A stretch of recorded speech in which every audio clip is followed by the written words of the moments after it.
Welcome to When You Are the Sandwich. Are you balancing the responsibilities of caring for your aging parents as well as your own children? These can be stressful times, and we're here to help. This podcast is your guide to smoother sailing in the midst of the sandwich generation's balancing act, discussing informative topics to help ensure order in the midst of potential chaos.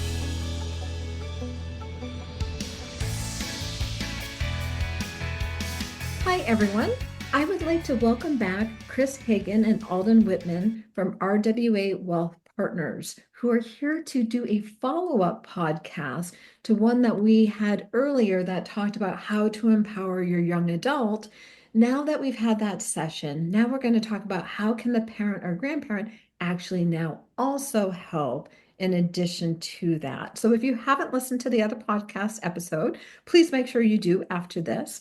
But I am really excited to get started. So Chris and Alden, welcome back. Thanks, Tiff. Great to see you. Thanks, Tiff.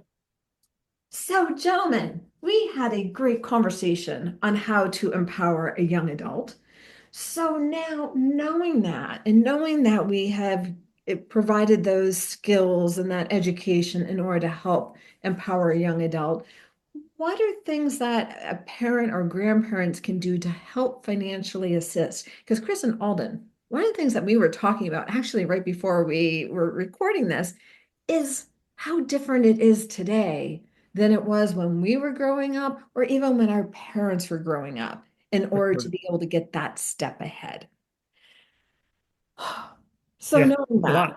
It's a lot. I mean, gosh, you think about today, just to, for young folks that don't have parents covering college costs, I mean, a big issue in the United States today is, student loan debt, right? Which then pushes off, like, if I've got so much student loan debt, well, I can't get married. I can't get married and I can't buy a place. I mean, everything gets kind of pushed down the road. In our last podcast, we talked about how credit card debt can pile up.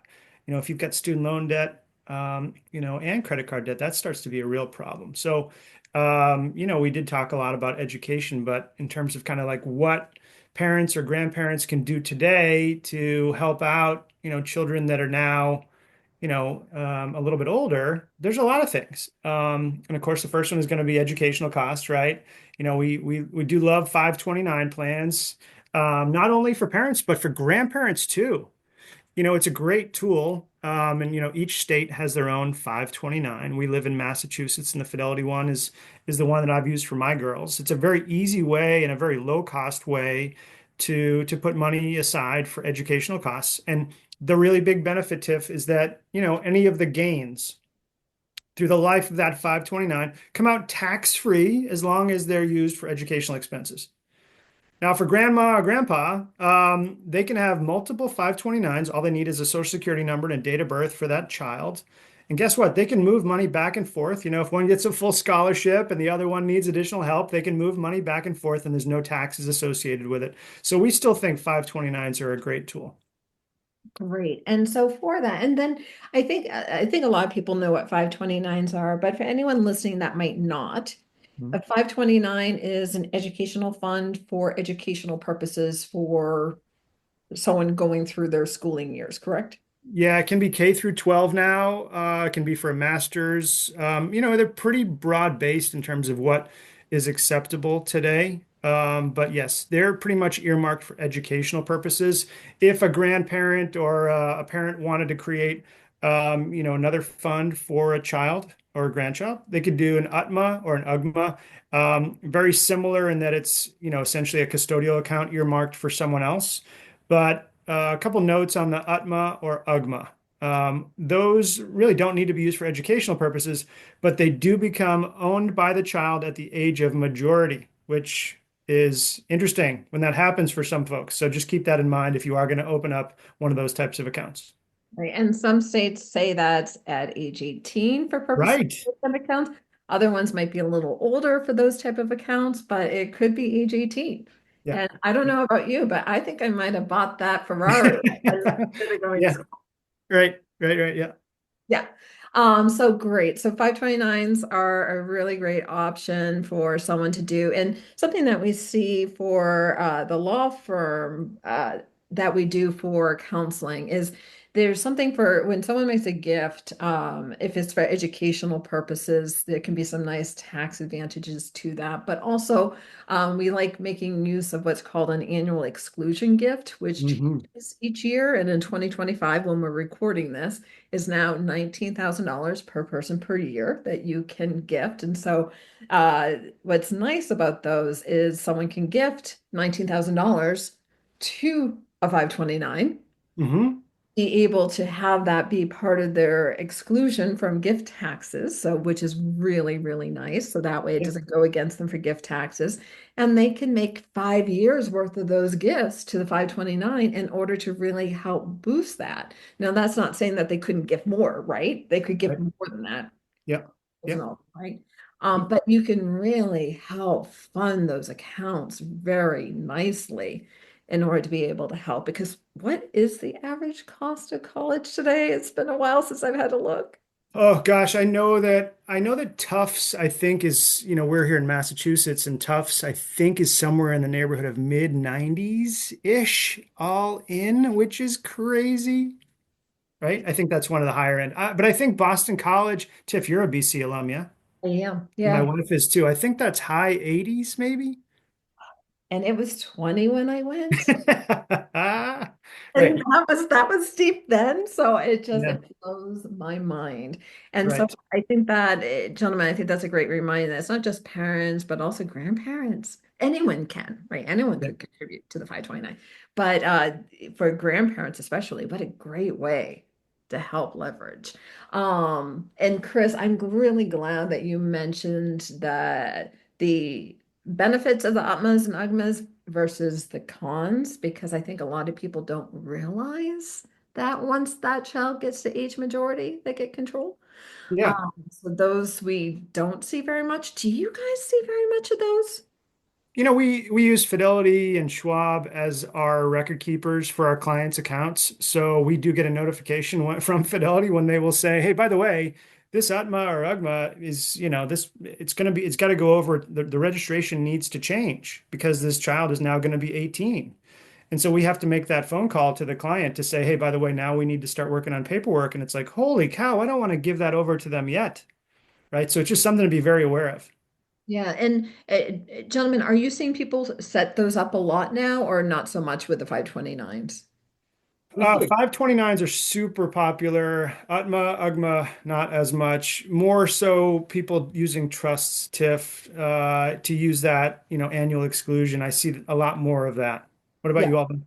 Yeah, I mean, we still see them, the UGMAs and the UTMAs. To Chris's point, it's more 529 plans. But just going back to the 529 plan planning, Tiff, you made a really good point about super funding, being able to use 5 years of annual exclusions. And I think like that is so powerful because the whole benefit to the 529 plan is that you're getting tax-free growth on those assets as long as you're using that money for qualified education expenses. And it used to be just college, but now it's that definition of what's qualified has become a lot more liberal. But to that point, like when you have a longer time horizon, you can get more growth out of those assets. So if you're super funding a 529 plan for a child that's, a newborn or 1 year old, you can invest that money pretty aggressively and take as much advantage of that long-term tax-free growth as you can.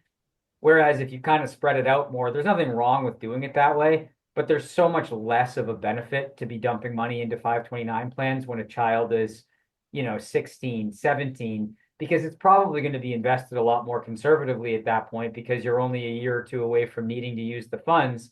And if you're going to put all that money in for it to be in an investment that's not going to really be expected to grow all that much and is just going to preserve, what's the point of really putting the money in there anyway? I mean, certain states, if you invest in your own state's 529 plan, may have a state income tax deduction. So there may be some benefits there. But for the most part, like if you can get a lot of money into a 529 plan as early as possible, that's where you're getting the best bang for your buck. So that 5 year super funding is awesome when people can afford to do it. Yeah. And I like how you mentioned, getting those set up early, right? And so that way you can really leverage that growth. Because Alden, I know again, on the law firm side, one of the things that we will counsel clients on, and I'd like to get both Chris and Alden, your thoughts on this too, is once we get to the stage where it's like, we need additional funding to pay for the school now, right? And so the 529s are supporting it, but they need additional funds. What we tell the client to do is make a payment directly to the school.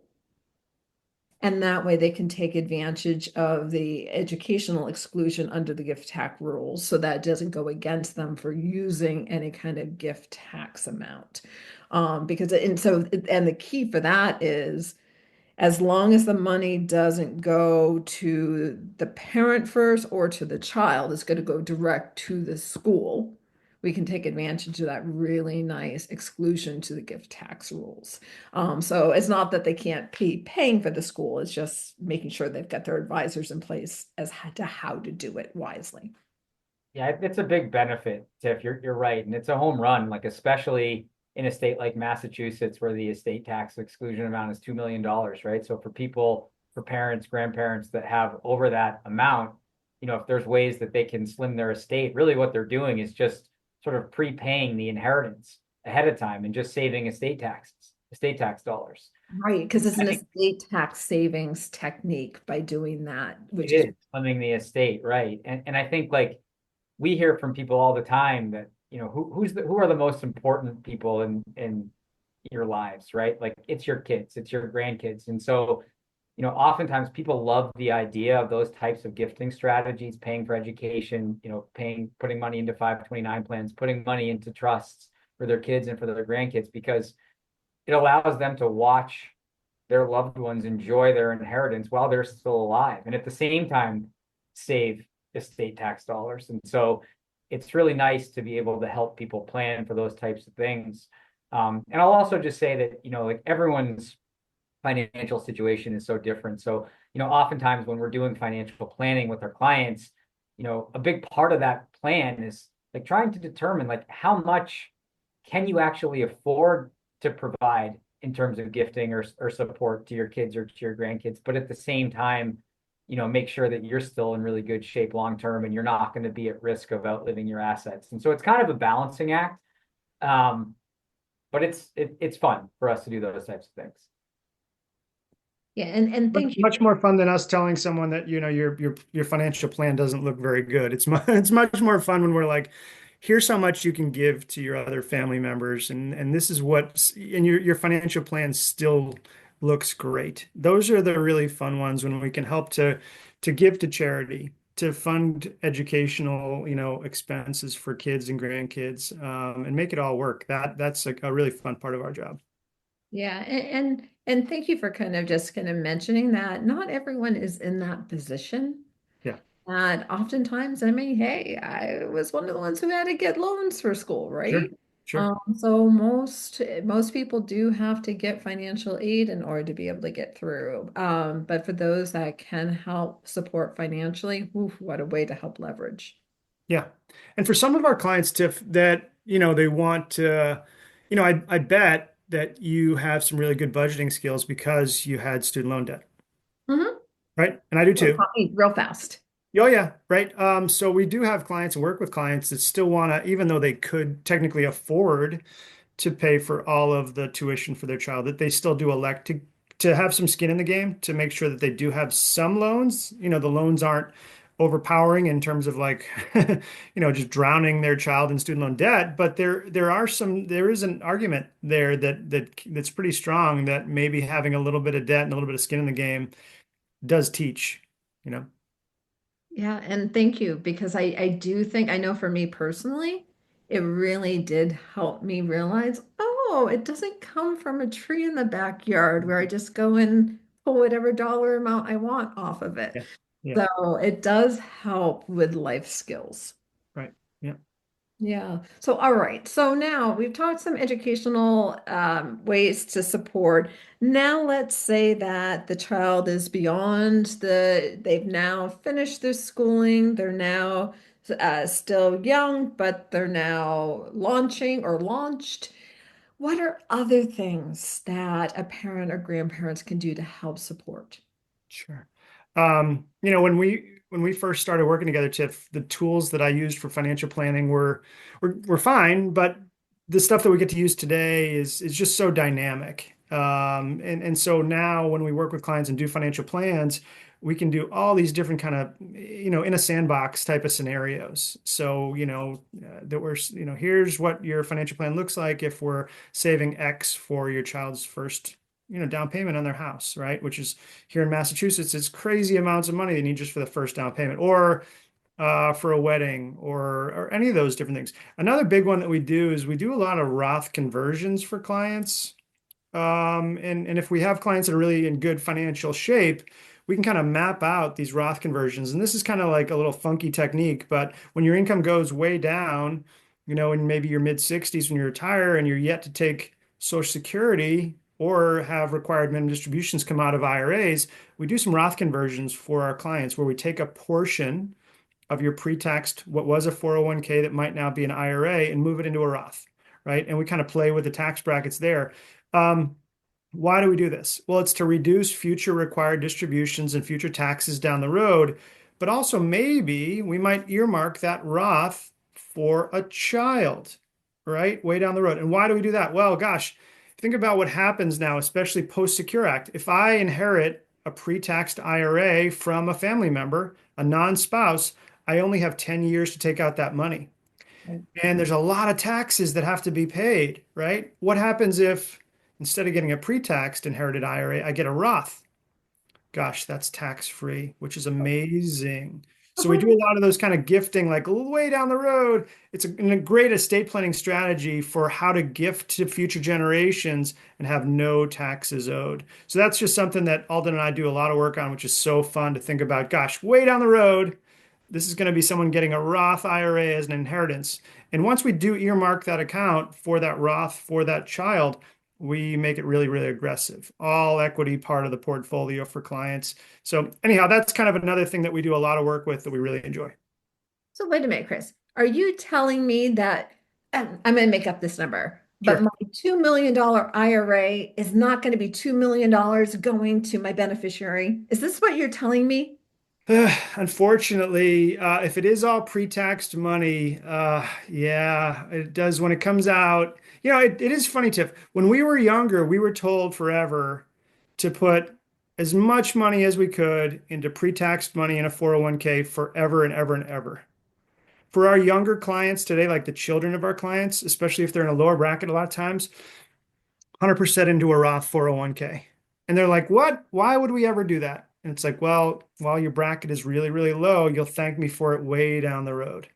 So you're right. Yeah, it's like it's I think kind of that going back to that kind of like gap in learning or gap in education.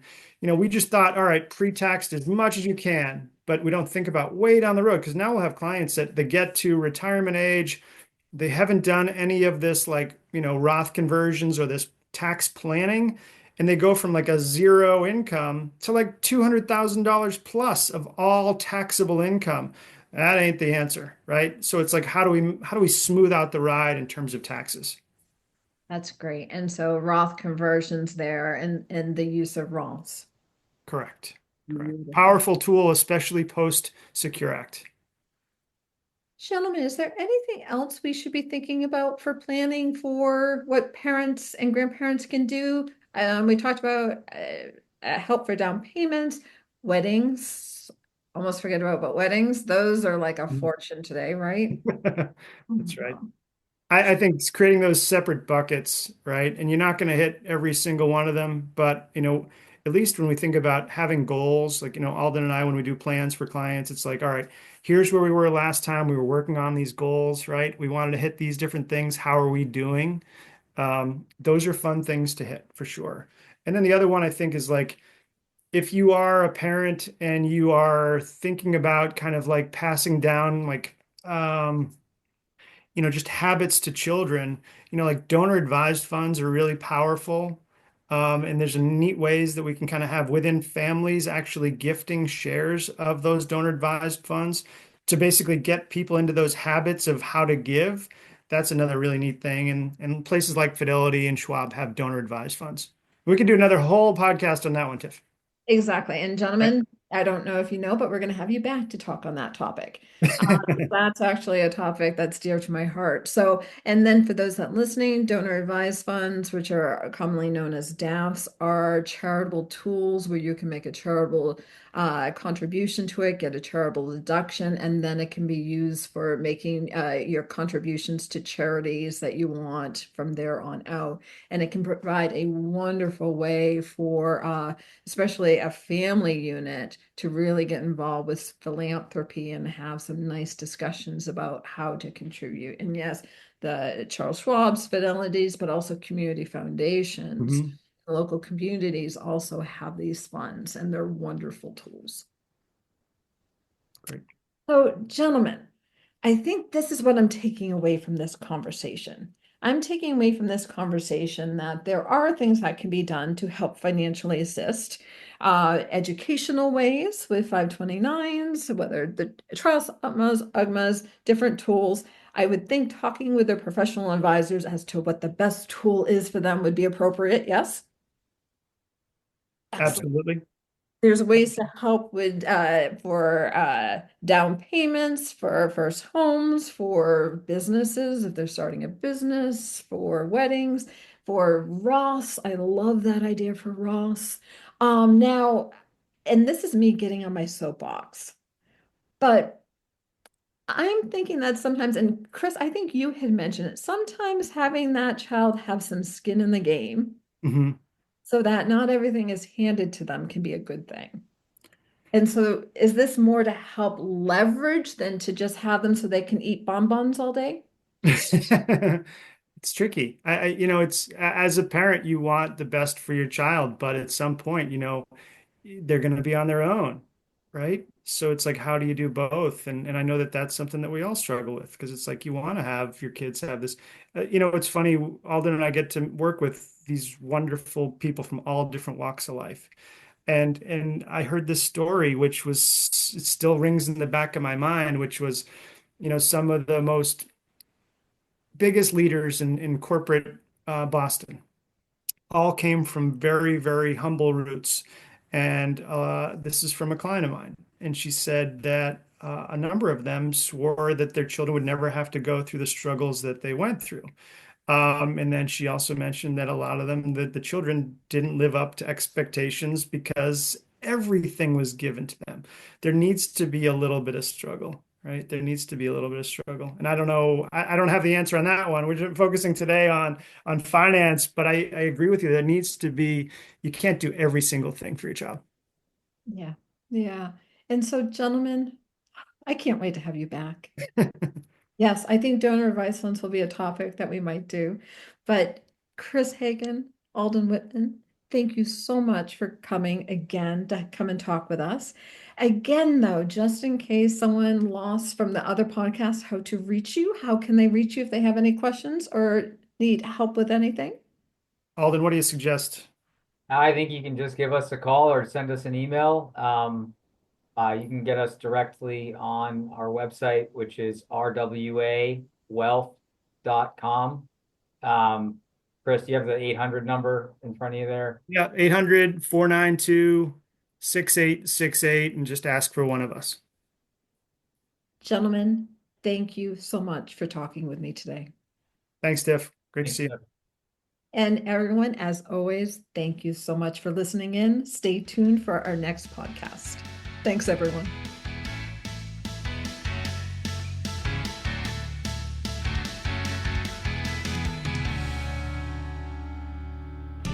We are happy to be sponsored by O'Connell Law. To learn more about what they do, visit o'connelllawgroup.com.